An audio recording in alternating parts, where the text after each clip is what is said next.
রংতুলির খেলায় বসে আঁকি আমি বাঙালিয়ানা, পাখায় পাখায় ভরে দিই মায়ের আশীর্বাদের ছোঁয়াখানা। নমস্কার, আমি সোহনা। আপনারা দেখছেন রংতুলির খেলা। জামাই ষষ্ঠী মানেই তো আদর আপ্যায়ন আর এক ঐতিহ্যের ছোঁয়া। তাই জামাই ষষ্ঠীর জন্য নিয়ে এসেছি সম্পূর্ণ হাতে বানানো এই হাত পাখা। এটা কেবল পাখা নয়, বরং ঐতিহ্যের ছোঁয়ায় ভালোবাসার পরশ। এই পাখাটাকে করার জন্য প্রথমে একটা হাত পাখাকে ভালো করে জল দিয়ে ধুয়ে রোদে শুকিয়ে সাদা প্রাইমার অ্যাড করে সেটাকে শুকনো করে তার ওপরে ফেব্রিকের লাল রং করেছি। সম্পূর্ণ রং শুকানো হয়ে গেলে ফিতেগুলোকে ভাঁজ ভাঁজ করে আঠার সাহায্যে লাগিয়ে নিয়েছি। তার ওপরে পুঁথিগুলোকে আটকে দিয়েছি আঠার সাহায্যে। এবার পাখার মাঝখানে শাশুড়ি জামাই বরণ করছে এটাই আঁকার চেষ্টা করেছি। সঙ্গে দিয়েছি স্বস্তিক চিহ্ন এবং পান পাতা, যা শুভের প্রতীক। পুরো পাখাটাকে টুকটুকে লাল রং করেছি, কারণ লাল মানেই বাঙালির আনন্দ। এই পাখাটা বানাতে কেবল 2 দিন সময় লেগেছে। সম্পূর্ণটাই নিজে হাতে ডিজাইন করেছি।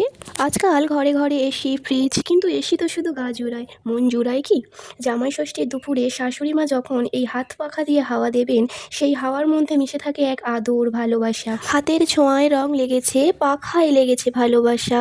জামাই ষষ্ঠীর আদরটা হোক এই হাত পাখার মতোই খাসা। এই জামাই ষষ্ঠীর জামাই বরণটা হোক একটু বাঙালিয়ানা দিয়ে। তা জামাই ষষ্ঠীতে জামাইকে কী দিয়ে হাওয়া দেবে তোমরা? এসি নাকি ভালোবাসার এই হাত পাখা? প্রত্যেকে কমেন্ট করে জানিও কিন্তু। সবাইকে জানাই শুভ জামাই ষষ্ঠীর প্রীতি ও শুভেচ্ছা। এই দিনটা প্রত্যেকেরই ভালো ভালো অনেক ভালো কাটুক।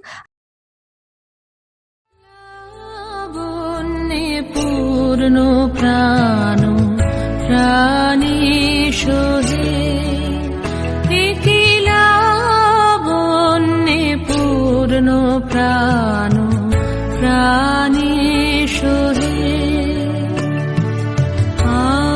আনন্দ বসন্ত সমাগমে